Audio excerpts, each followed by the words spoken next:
Yeah, so thank you all for joining for this session. It's amazing to be here live and actually doing a presentation. And I think also, when you start naming names, then you also forget people. But I think Joris and Johan really need a hand for putting this together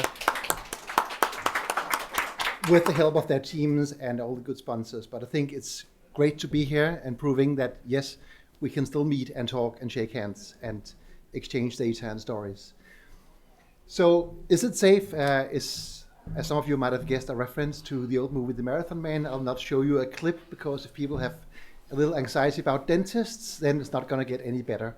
But you can try Googling it and probably will see something on YouTube. So I skipped the bio page about me. Some of you might know me. This is actually my 30th anniversary with FileMaker. I started back in 1992 with FileMaker Pro 2. Back then it was actually also Claris, so we are kind of going full circle and just kind of reaffirming that fashion repeats itself over the course of 30 years. So now we're back where we started, which is good.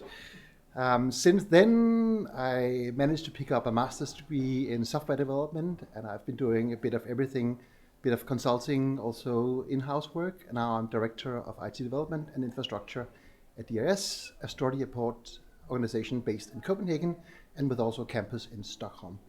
So it's very hard for me to argue, being head of development and infrastructure, that security is not really my concern. So this is how I was forced to get interested in it. So why are we here?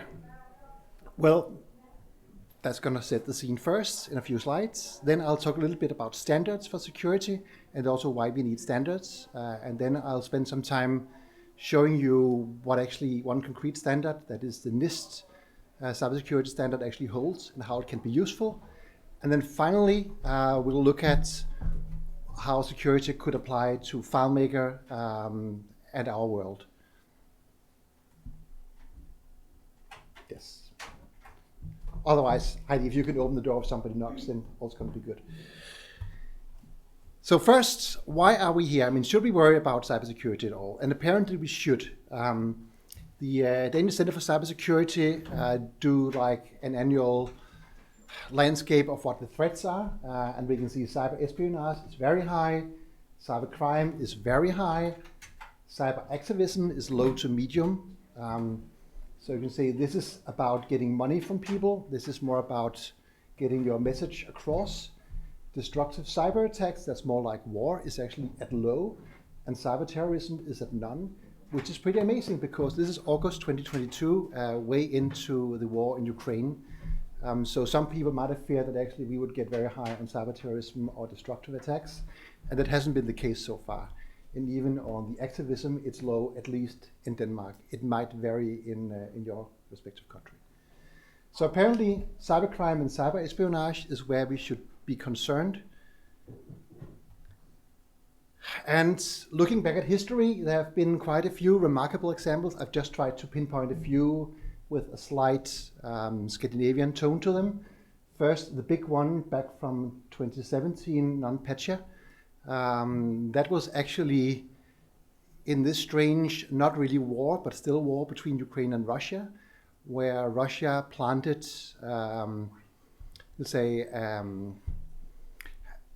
as I understood it, a reporting software that was obligatory to use for all companies being engaged in Ukrainian business. But this got compromised. So that means a lot of Ukrainian companies got compromised. And Maersk, a big Danish worldwide shipping company, also active in Ukraine, got infected that way around. And it's put their organization to a standstill because it killed the whole directory structure. It's a very interesting story. You can read about it here. But basically, they were saved because they had a data center in Africa that was offline. And that meant they could actually restore based on the data there, which hadn't been compromised. But it still cost them a lot of money because they didn't know where the shipments were, what was coming, what was going, and what was expected when. And the thing is, they actually knew about the vulnerability, but it wasn't in anybody's bonus program. So it was kind of further out on the roadmap, which is interesting. Then Coop, probably well known to people from Sweden, which is roughly 1/3 of the population, were unable to do business for some time. That is something called kind of ransomware, but also a supply chain attack because it wasn't really their own systems. It was a third-party system they were using that got compromised, and then Coop got compromised as well. But the result is the same, they cannot do business. But this wasn't even at them targeted directly. Then this is an interesting one, Tech Hotel, a Danish company providing software for hotels and restaurants to do bookings. They got crippled after a ransomware attack. I mean, think if you're running a hotel, you don't know how many guests are coming and how long they're staying, or if you are running a restaurant, do we have any bookings tonight? How many people will there be? What was the menu, etc., etc.? All gone. They actually ended up paying ransom to the company, so thus providing more fruit for new ransomware attacks. Because as they said, we cannot break the encryption. We are a small company with hundreds of hotels affected. But still those hotels were down for, I think, at least a week before they started getting back online. And with bit of insecurity also, will they ever get back in business? I mean, will they be able to restore the data or will they not? And then finally, 7-Eleven, sorry, it's in Danish. I couldn't find an English version of it. But 7-Eleven in Denmark had 176 shops that were down for more or less 3 days. Again, due to attack on the payment structure. And they are proud that 2.5 days in, more than 96% of the 176 shops are seeing stable operations through a backup system. And they have technicians in the rest and trying to get them up and running as soon as possible. So these are just what hit the press. You might imagine a lot of private people, a lot of small organizations, not large enough to hit the press. So it is something we should be concerned about. And some random stats, just to get you more on your toes. Within the cybersecurity business, there's something called common vulnerabilities and exposures. That's like a database of known exploits or vulnerabilities in systems. These are all rated. So 2% are low severity, 42 are medium, 43 are high, and 13% are critical. So it's not just cosmetical things that this once in a blue moon you might be unfortunate to let somebody in. No, it's high and critical, so it could be tomorrow or it could already have been happening, because half of the exploited vulnerabilities are more than a year old. So this means this has been out for a year and nobody patched it. It might be that those who developed the software had a patch out immediately, but those using the software never actually bothered to patch the systems. This is interesting also because the average time to identify a breach was 212 days. So maybe it's not a question of will they get into your system, it's maybe a question of how long have they already been there. Because 212 days from the first point of entry and until you see something actually break out. They might be lurking, just waiting for the right day to hit. And then an interesting thing, you've all heard about inflation. Average ransomware payment rose 33% in 2020 over 2019. It's still a good increase. I mean, if everybody's salaries increased by 33%, it would be not bad. But then from 2020 to 2021, 518% up. So this means that in every incident where somebody paid ransomware, this went up to 5 times the amount of 2020 in 2021. So it's a huge business, and I think that's also how we have to look at it. So the ransomware business model, which it actually is, it's a thing. I mean, we have companies here developing complete packages with tools, RAAS, you might have seen SaaS, like software as a service. This is ransomware as a service. So you can simply go on the black market and say, hey, I would like to buy a ransomware toolkit, and here you go. Do you want letter templates with it as well, so you can send out emails to infect people's computers?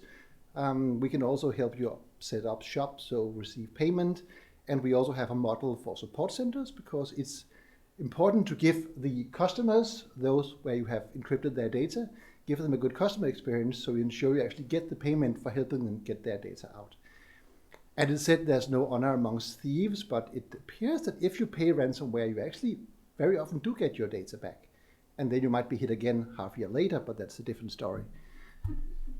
So it used to be quite simple.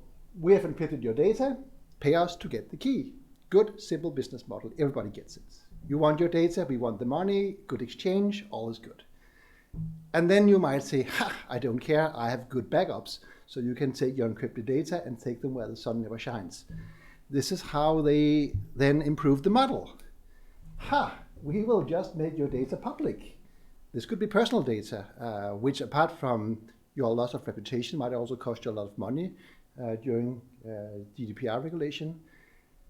Or we might contact your customers and say, hey, we think it's really good if you tell your vendor to pay up because otherwise we'll disclose your data.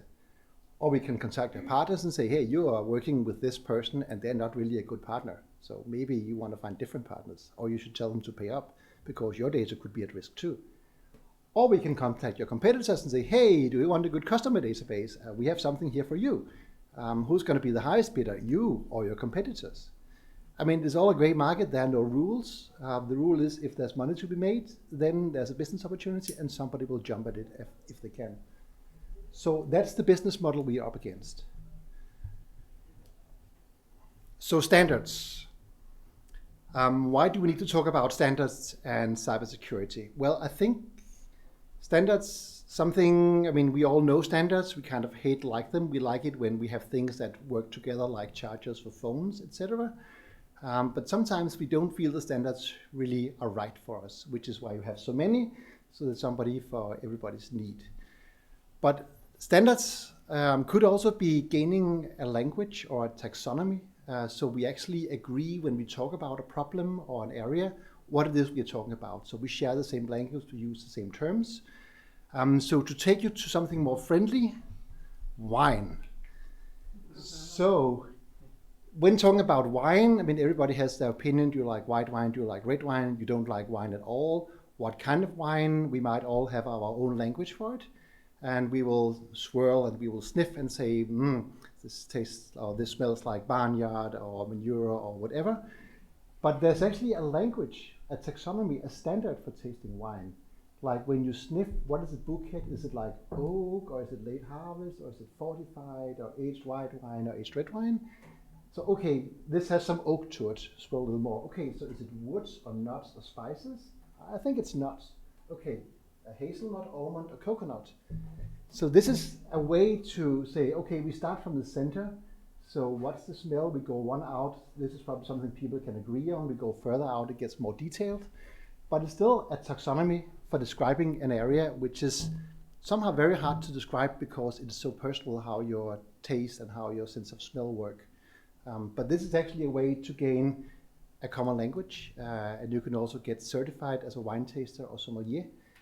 So you actually know this vocabulary and know how to taste wine. So this means if I taste the wine and you taste the wine, we can actually discuss based on the same taxonomy, and then hopefully agree that yes, it definitely has some oak in it, and I get nuts and mostly hazelnuts, but maybe you get a bit more of almond as well, which is fine. I mean, we are still in the same area. So same with cybersecurity. There are a number of standards for cybersecurity. NIST, which I will look into, is the National Institute of Standards, so that is an American standard. And you would probably assume that being in Europe, we would look at the ISO standards. But the reason I'm fond of the NIST standard is that it actually is very down to earth, explains things more in layman terms, and also very concrete in what it means in real life. So it's not super theoretical, but it's more something you can work with, more tangible. They still, of course, have a number of advanced supporting documents, so you can get more nitty-gritty if you want to. But the basic standard is actually quite easy to read, and I think it makes sense as well. ISO is more like the classic standard, but you might, depending on what kind of business you do, actually be obliged to be ISO certified in data security, and then you have to stick to that one. In the UK, you will be slammed with the Cyber Essentials. In Germany, you have the BSI IT Grundschutz, and other countries might have their own recommendations as well. But we will stick to this one for the taxonomy around security.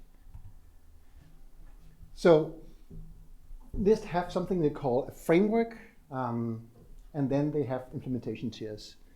So the framework goes in these nice lively colors: identify, protect, detect, respond, and recover. So like full circle.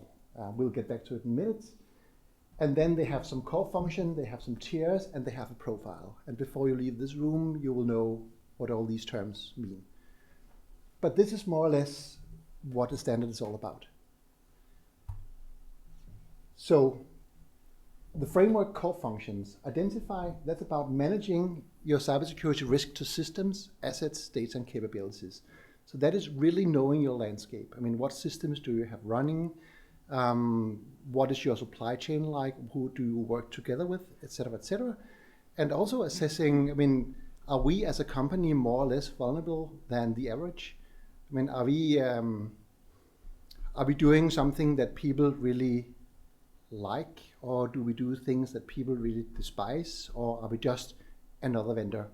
So will anybody go after us just to go after us because they don't like us, or will we actually have a tendency to be treated nicely, unless we look too profitable for extortion?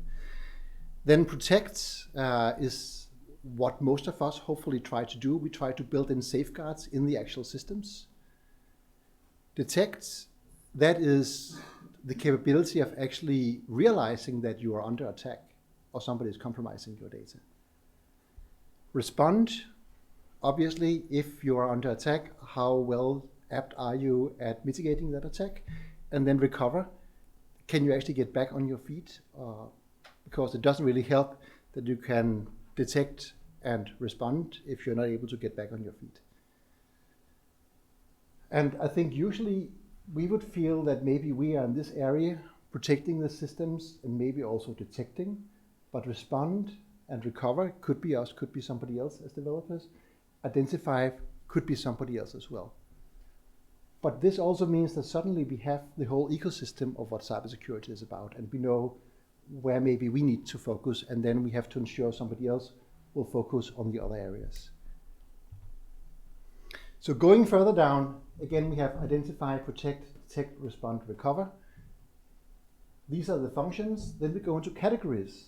So identify is things about asset management. Do we know what systems we have running, what computers? It's about governance, the whole business environment, et cetera, et cetera. Protect, that's access control, awareness and training, data security, processes and procedures, maintenance, protective technology. Detect, as you might have guessed, is how do we see anomalies and events, monitoring, detection process.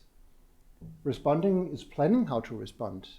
It's kind of late if you're already under attack to say, right, so what's going to be our response plan? That's where you can really gain some time if you have this laid out ahead of time and actually have had some training. Analysis, mitigation, and improvements. You always learn something and you should make use of it. And then finally, recovery is how to recover from it, how do we do improvements to the recovery process, and how do we communicate, which is also super important, because if you are unable to do business for a short or longer period of time, communication with your customers and your staff and your management and your board of directors is key to getting out on your feet, or at least without too heavy bruises.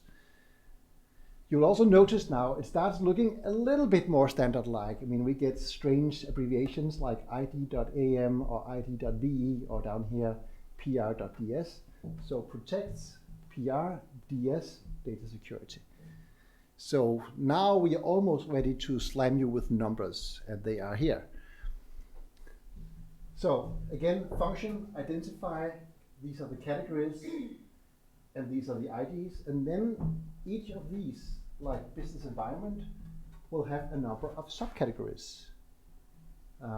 For instance, ID for identify, .be, that's business environment, 1, because it's the first. The organization's role in the supply chain is identified and communicated. So this is the subcategory, and this is more or less your working list of things to do, or your grocery shopping list, and then some references to external documents like COBIT or the ISO standard or other NIST publications.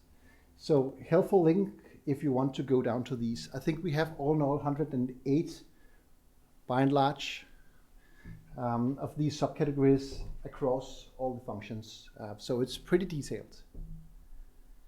So this means you can actually get that standard, read it through from top to bottom, and this will give you an idea of what are the main areas you might want to look at and what could be the activities in these areas.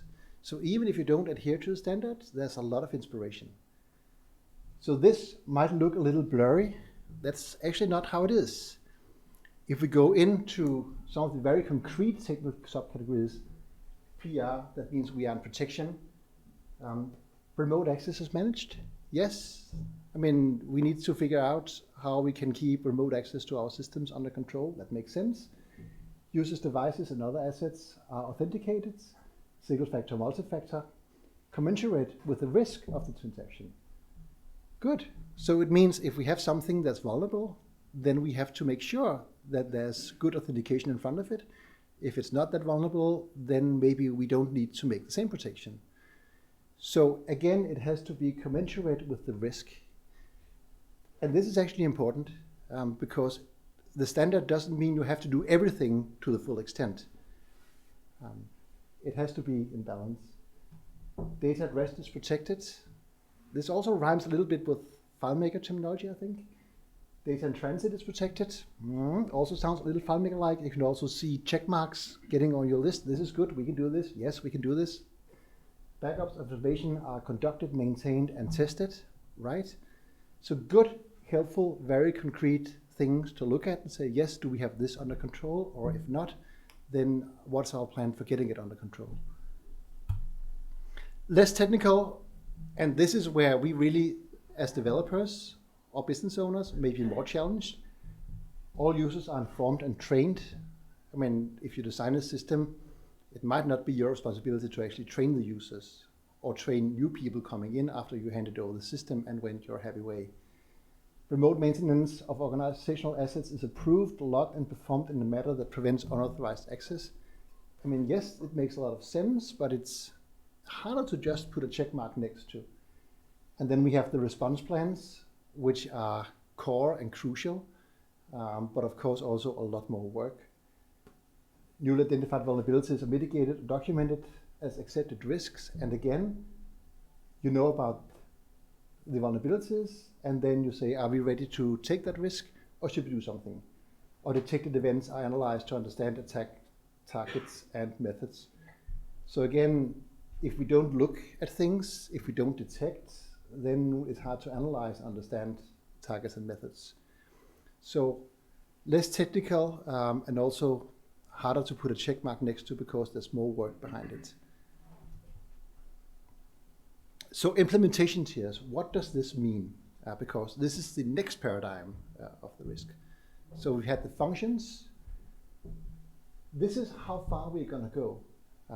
Are we going to say, yes, we realize that we have this detect area and we are not very good at it. We might only be partial in our implementation, which means it's ad hoc and reactive. It's not prioritized according to actual risk. And there's a lack of role in managing supply chain risk. I mean, it just means that, yeah, it's probably okay. We don't bother too much about it. Or we could go all the way up to adaptive. Practices based on previous and current cybersecurity activities, integrated with business, informed budgeting, a decision based on risk environment, continuous awareness, and sharing with ecosystems. So this is like the full Monty.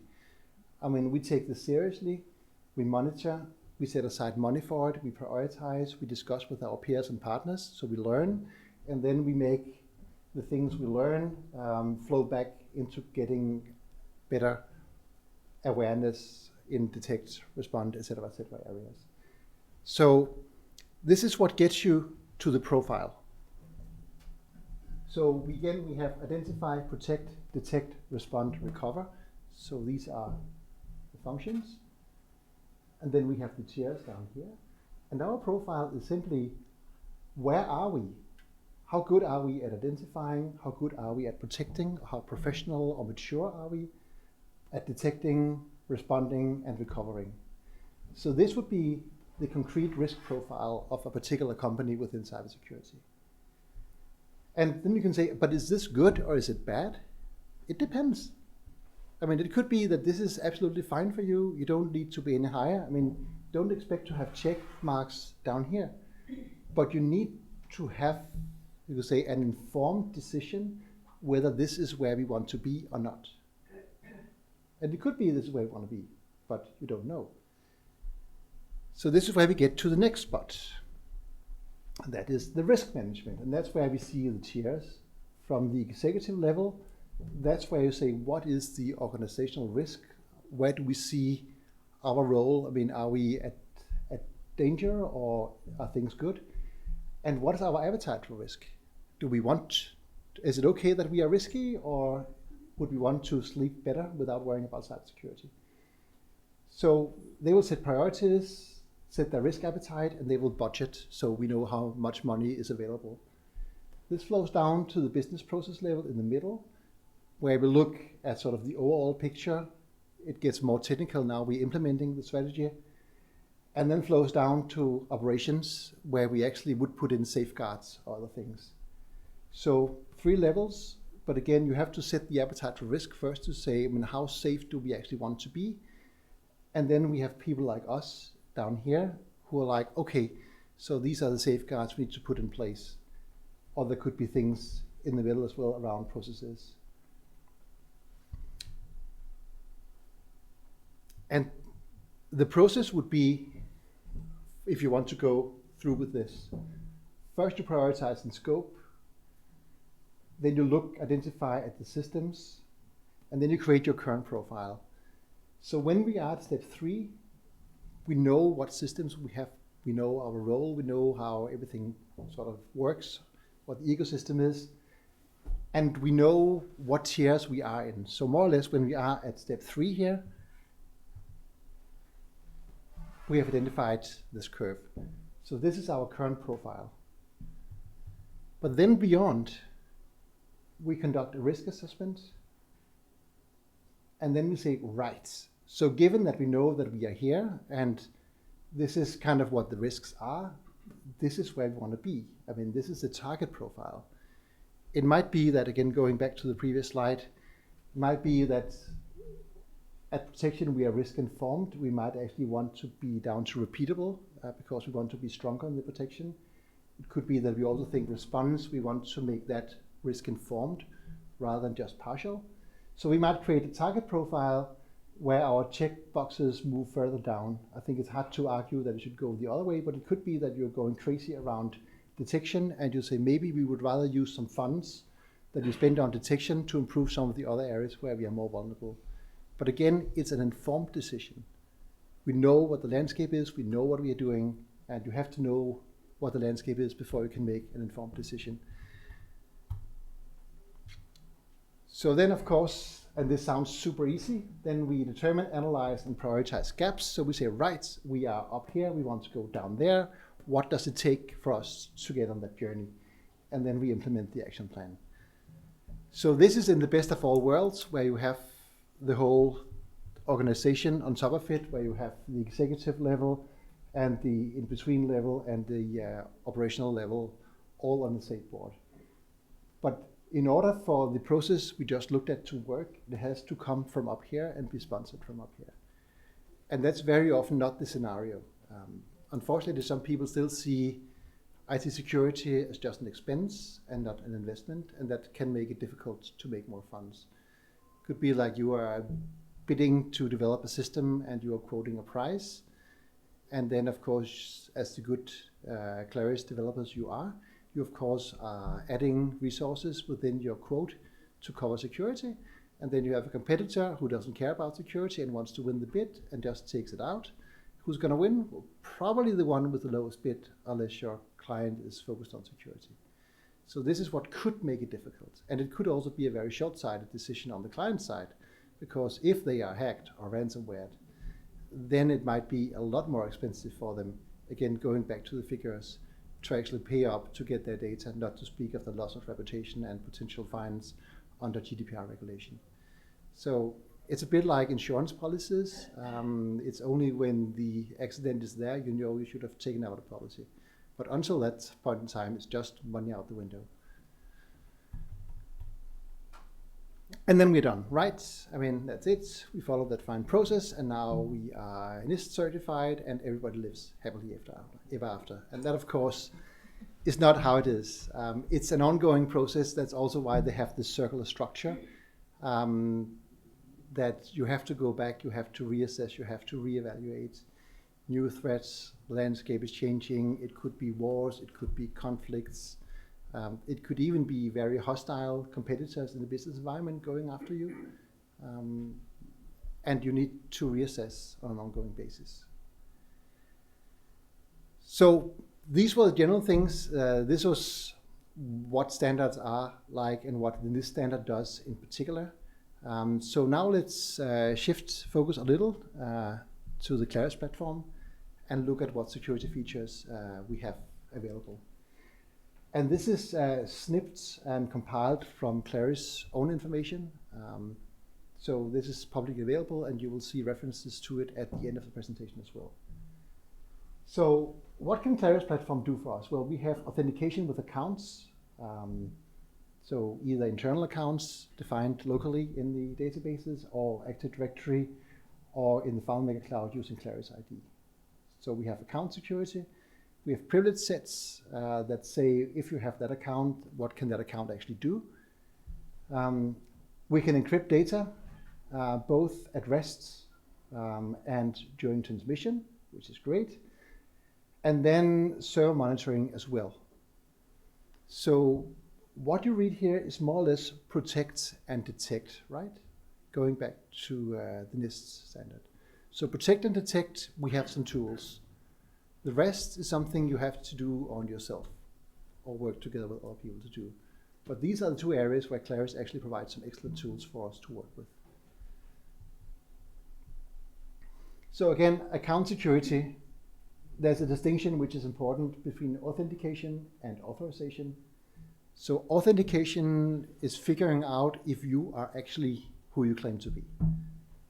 So that's figuring out you as a user, are you actually that person, or are you somebody else trying to masquerade or infiltrate our system? And then authorization, that means, okay, now that we have established that you are actually who you claim to be, what access should we grant you to the system? So obviously, if we don't know that you are you, it's very hard to be sure that we actually grant the access to only the people who need the access. In order to make this more solid, we have something called multi-factor authentication, which you might have heard and which some people hate. It's also my impression that fewer and fewer people actually hate it, which I think is great. But multi-factor means that instead of just using one form of authentication, you actually have to do multiple at the same time. We typically say something that you know, or something that you are, or something that you have. So something that you know would be things like a password or a username. Something that you are would be biometrics like fingerprint scans or iris scans of your eyes. Something you have could be your cell phone, receiving text messages or with an authenticator app on it, or it could be a passcode reader, keyring thingy. But the whole idea is that if it can authenticate you using multiple factors, then we are more certain that you actually are the person you claim to be. In particular, because people have the bad habit of sharing accounts between multiple systems. So which means that if somebody else whose security really suck, unlike you, have a breach in their system, and one of your users were using the same account name and password in that system as they're using in your system, then it's super easy for them, those who made the breach, to actually go into your system with that user's account name and password from the other system and then log into your system, because it's the same. But if there was multi-factor, then no luck, because they might pass the password and account check, but they will never pass the multi-factor check. At least not if they are just the casual people trying to do good ransomware business, where they focus on a mass market and are not very targeted. If instead, of course, their spear phishing is going in particular for you and nobody else, then it might be more difficult. But in general, think about hitting a very wide audience. I mean, if you have 7 billion people in the world and we can hit one small fraction, it's still gonna be enough money for both me and for you in ransomware attacks, and more for new generations to come. So if you're in doubt whether you actually have been owned, as this is supposed to read, then there's a great homepage called haveibeenowned.com, where you can go in and you can type your email address, and then it will tell you what breaches your email address was involved in. It will also tell you what exact data were lost during that breach. Was it just your name or phone number, or was it also things like your email or your contact information or your social security number or whatever other info was lost in that incident? And they also have an API, so you could actually set up a constant scanning of the database and say, are any of my user accounts actually involved in this breach? And if so, I might want to force that person to update their password immediately. And then a small rave about passwords. So good passwords are actually passphrases. They should be long, like Happy Monday, rather than this very complex. I mean, this seemingly look super simple as opposed to this, which looks like very, very hard to hack, right? But the length is actually what matters. Also know the use of semicolons and quotes and spaces. Of course you can use those characters in a password. You can also use the nice Scandinavian letters, which might not be so well known outside of Scandinavia. You could probably also use Chinese letters if you were based in China. I mean, knock yourself out. Just make sure you can actually enter it on your keyboard, because otherwise you might have a problem. And the great thing about semicolons is that if you as a hacker buy 1 million leaked accounts and then your tool sees a semicolon or quotes, it might be confused because it might actually be used as internal separators. So go ahead, use quotes, semicolons, commas, other separators to your heart's content. It might be that your line just get omitted from that file because it doesn't look right according to specs. So length of passwords. Let's say we are using just the letters A to C. That's 26 characters. Then if we have a password length of 7, then we will have 8 followed by 9 zeros, possible combinations of that password. If we use also the uppercase letters, we'll have 1 to the power of 12. So that's 1,000 times more combinations than this option. If we add numbers and commas and spaces and other funky characters, we get 1.8 to the power of 13. So again, a factor 10 more added on. And if we look down, we can see, right, if we only use this small alphabet, it's still going to be with a password length of 15, 1.7 followed by 21 zeros. That's a lot of combinations. And then you saw the evil hack password before that was super complex and which was 8 characters long. So this is 6 zeros, like 1 million times less secure than the long passphrase you saw. Right, so what does that mean? And there'll be a reference for this at the end, so don't worry. This means that if you only use numbers and your password is up to 11 characters long, we can hack it instantly, simply by going through all the options. That's as uncomplex it is. If you really have a very long number, like 18 digits, good luck remembering it, it's going to take us 3 weeks. So that's definitely longer. If we only use lowercase letters and you have a passphrase of 15 characters, it's going to take us 100 years to crack your password. Now, if we also use lowercase letters, it's going to take us 3 million years to crack a passphrase of 15 characters. And if we also add numbers to it, I mean, then we are probably safe for now. And then you might have read about new forms of computing that might totally revolutionize the way we crack passwords or do mathematics, like quantum computing and similar. We need to see it.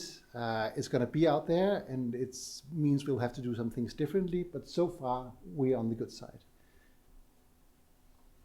So phrases and longer is better than shorter and more complex. And you could be kind to users and say, okay, I mean, if you insist on having a password of 8 characters, you need to change it every 3 months. If you make a nice passphrase of 15 characters, you can change your password once a year. I mean, that's, you give something, you gain something in return. And people hate changing passwords.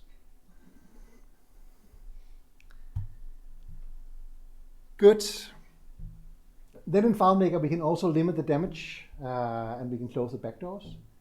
So authentication is great if people are trying to access your server. But if they have a copy of your physical FileMaker file because they can somehow gain access to the server, either physically by simply breaking into your server room and taking out the hard drive, or if it's a Mac Mini hosted in your office, just putting it under their arms and taking it home, then it's not very helpful, because if your FileMaker file is not encrypted, it's super easy to crack local accounts. There are great tools out there that will tell you what passwords and accounts are defined locally in an unencrypted FileMaker file. It's fairly cheap and it's quite quick as well. They will also tell you what accounts never got a password set and just had blank, like that admin account you got when you started up the file. And if it's set up to authenticate using Active Directory, it's super easy to spoof. Okay, so local accounts are accounts defined in your FileMaker file.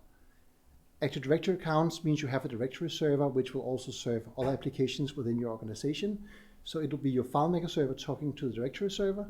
So your FileMaker server will say, "Hi, directory server, I have a user who claims to be this username and this password. Could you tell me if that user should be logged in, and if so, what access groups should that user belong to?" And that's what the FileMaker server is going to ask the directory server. It's great if the FileMaker server is actually your server in your environment. But if I was a hacker and put up my own FileMaker server, I would also put up my own directory server. And then your FileMaker file would talk to my directory server. And that would say, "Yes, Mr. Admin with the password of 1234, you have square brackets, full access. Have a nice day." And then you're in without even hacking the file. So that's super easy. So you should enable encryption at rest in your files, which means that FileMaker will actually encrypt your file in a way that it's very hard to unencrypt, which also means that the phrase you use to encrypt your file should both be reasonably long, so it is hard to crack, and also should be stored in a third place, because if it's lost, then your data is lost as well. And to the best of my knowledge, FileMaker does not have a secret backdoor, so they can help you out, which is both good and bad. But it also means that they cannot help anybody else in, and that if they lose that backdoor, then the hackers will not be able to let themselves in through the backdoor either. So again, with security, you have to ensure that you have the credentials under control. And then again, if there are internal accounts in that file, it also means that when they are encrypted, it's no longer that easy with a cheap third-party tool to get into your FileMaker file. Then, if you have an evening where you wonder what should I spend that evening doing, try Googling, quote, Claris FileMaker web directs.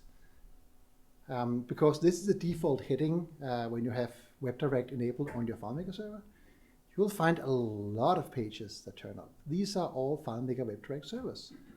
This is great, because now you know who have FileMaker servers running.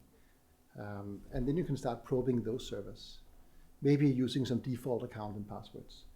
You could even be evil and Google those who have the FM server sample fmp.12 enabled. That is the nice default file that got installed and used to be not very well protected. I wonder if you couldn't get into that file. If you're into that file and the server allows you to install plugins, then you can suddenly install software on the server and have full access to that server, which is why you should take this default file out. But not everybody might be as smart as you. So just a small exercise if you want to pass time. You could make it a little bit more difficult. So instead of seeing the databases when you go into this, you could actually hide them. And you could even do your own homepage that redirects to another page. So you might not get through with this Googling if you don't like people poking at your FileMaker server.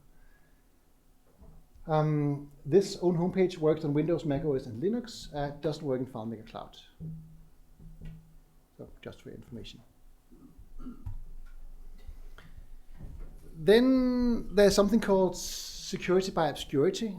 So that means you don't really want to build security because it's too much of a hassle. You just try to hide things a little, and then you hope that people don't realize that your security sucks, and it's super easy to circumvent.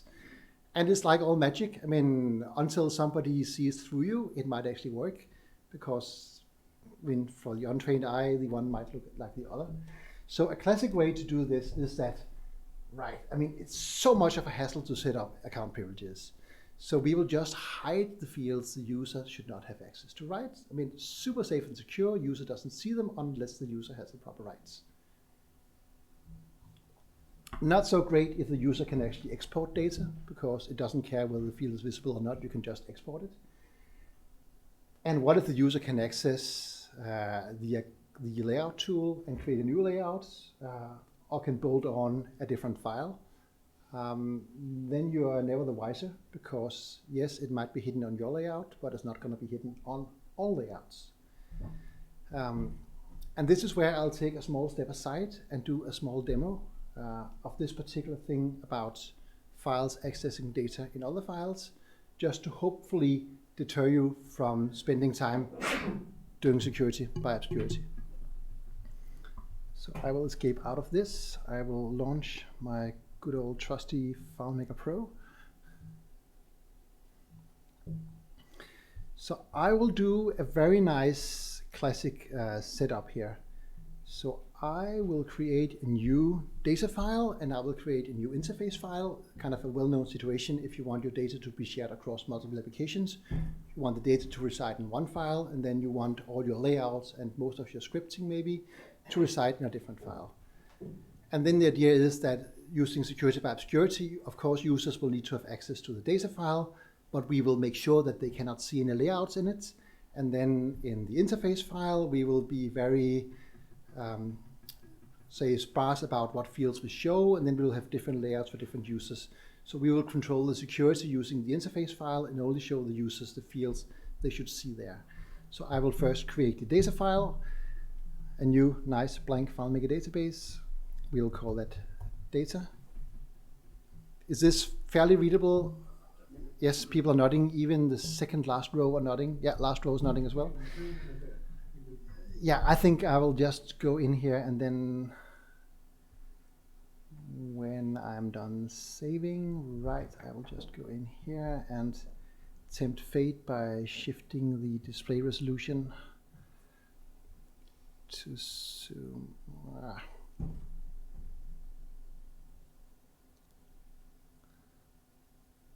That's probably not going to be a great move.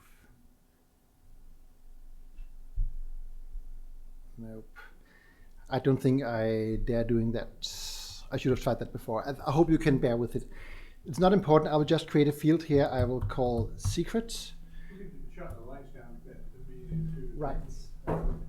Which Not here.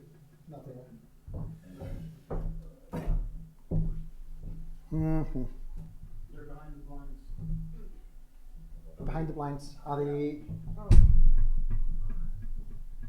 Oh, right. That looks super complicated. Yes, bravo. Okay. Now get your fine nap before lunch. Right. So here we have a field called secrets. We'll just say OK here. And of course, we want to increase security. So we go into the manage security here. First, we go in and say full access actually needs a password. So we will do admin. So the admin account is called admin. That's super secure. And we will create a new account here. We'll call that user. And we'll also assign it the super safe password of user, lowercase u, just to not make it too much of a hassle. And we will then define a new access group here, new privilege set, which we'll call user. And all records, I mean, they can create, edit, and delete in all tables, but they cannot see the layouts or the lists or anything else. So this is great. This is our super secure data file. I'll OK this one. I'll confirm with my super secret admin account that I know what I'm doing.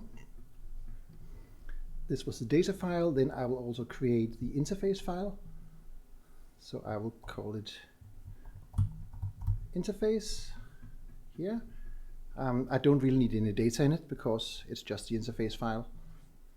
And then I'll go into security here, and I will, of course, make sure that my admin user has a proper password of admin, like this. And I will also add a new account which I will call user, and it will have the password of user. So far, so good. And I will create a new group here as well, called new privilege sets. This will be user. And on layouts, I might actually want to add custom privileges. So any new layouts, I might say no access, and then I will explicitly make sure that I granted the access that layout should have, which is good. So we OK this and this, and we confirm again with admin that we are where we want to be. And then we'll go in, and then we'll go in layout mode. We will create a new layout here, and we'll call that user layouts. And we will now say, right, this is where we need data from our other database. So we will add access to the database here. It's a FileMaker data source, and it's our data file. All good. So note this dialog box. Interface is not authorized to open the protected file data FMP12. Some of you might not have seen this dialog box before. That's too bad for you. I will show you why you got it. But FileMaker have actually changed the defaults, which is great. Because it used to be that FileMaker would not really bother you with this query. But this is FileMaker's way of saying, hey, you are now working in the file called interface, and you want to access data in the data file. This is great. But before we grant you access to the data file, you need to authenticate as a full access user, because otherwise we will not allow you to display data from the data file in a different file, thus circumventing what access controls you might have had in the data file. So in this case, I will say, yes, I want to authorize it. And then I have the data here. And I have my new user layout here. And then I can start dragging fields in, including the field called secret. And I will, of course, remove this field because it's secret. Right. So this is super rock solid security. I have the interface file, and I have the other file, and all is good. So if I go back to my data file, and I go to manage security, and I will go where no man has ever gone before, that is to advanced settings, you will note this amazing tab called file access. Aha. Require full access privileges to use reference to this file. And I can see it authorized the file itself, so it's great that data file can actually see itself. And then the interface file has also been authorized by admin. So this is the prompt you saw before that caused this line to appear. But it could be, I think, right. I mean, it's too much of a bother to be authorized every time I create a new file. And actually, the legacy was to not have this one checked. This is the default when the function came, because people had existing systems out, and FileMaker, by then FileMaker, now Claris, would not bother people having to authenticate, so this would not be checked for backwards compatibility. So what does it mean if you have an old file in production where you haven't checked this box manually and it didn't get checked by default? Well, let me just say OK here and say OK there. It means that if I create a new file here, and we will call this spy,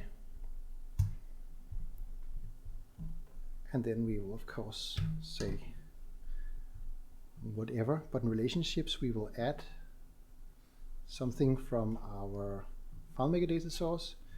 We actually want to add the data file. Right. And that's it. Now I've mapped the data file. So if that checkbox you just saw me unchecked had not been checked, despite your best efforts to protect your data file and your best efforts to protect the interface file, I could just make my own blank file on my old desktop, and then via network connection connect to the FileMaker server, and then access all the data, all tables, all fields, again to my heart's content. So this is why when you get home, or maybe even if you have VPN access to your servers, you might want to just go in here in Manage Security and go to Advanced Settings and just double check that this is actually checked. Because otherwise you might actually have a great way to circumvent security by obscurity. So going back to the main presentation. So it used to be, it's always better to do something than do nothing. So if you see something that's strange, something looks like somebody's hacking your computer, suddenly you see files change name to something gibberish, you know somebody is right now BitLocking your computer and will soon send you a nice letter to say, hi, we just got all your files, but the good news is you can pay us and get the key. Then of course you would be forced, or at least tempted, to pull the plug to make sure that at least what hasn't been encrypted yet does not get encrypted. But then I learned this is not the case.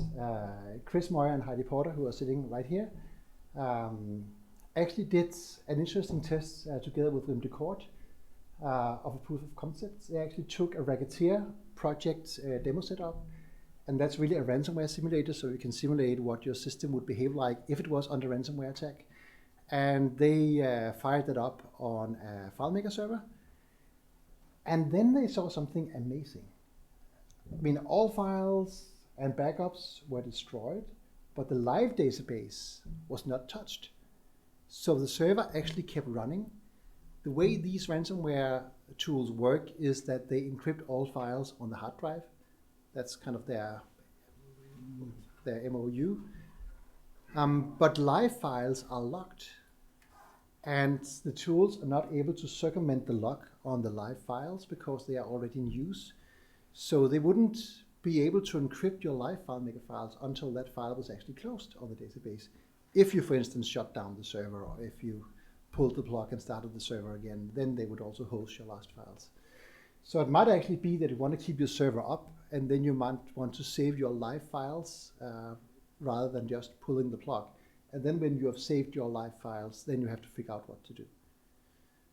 I know Chris and Heidi have done some further research, and they will also, in their 2 sessions tomorrow, talk a bit about virtual servers and how they might also play a part in protecting your data. So there's more research going on, so thank you for sharing. And then we are at the would you like to know more slides. So these are the security guides, best practices for configuring security options. The NIST framework can be found here. The article how an 8-character password could be cracked in less than an hour. That's why you saw that graph with all the colors. Can be obtained here. And then the Racketeer project that Chris and Heidi used together with Wim de Kort. You could read more about that one here. And that is what I had to say. So we have a minute left for questions. Or reflections, or yes. Yeah, thank you for your amazing presentation. It was very interesting when I first saw the report from a network router about how many attempts to look into there were. I think this is maybe the most digestible example to give to a client. Like, I can send you an email with the daily attempts you get until you take action. Yeah. I will just let you know about these numbers because these numbers should concern you. Yeah. Even if someone understands nothing about security, about cybersecurity, they should see the exposure themselves when they see those numbers. At me, when I first saw it, I was like, this is happening in my house every day. Mm-hmm. This is why my router is warm now. Yeah. It's just the firewall trying to block them out. Yeah. And then it was obvious that there's not always human behind those attacks, but there's just bots everywhere. Yeah. And when the client sees that, I think things are more easy to conform. And everything is being set up by humans, and there's bound to be a misconfiguration somewhere that exposes something that should have been exposed, and then maybe you're in and shouldn't have been in. Yeah. But you're right. And then again, that's the whole detect pillar. I mean, somebody has to bother looking at what's actually going on. We just don't know how much it's happening under the scene. Nope. And it doesn't help to close your eyes because it's still happening. Yeah. I cannot forget that. So They will not also. Good. More reflections? Otherwise, I'll luckily be around today and tomorrow. So thank you all for attending.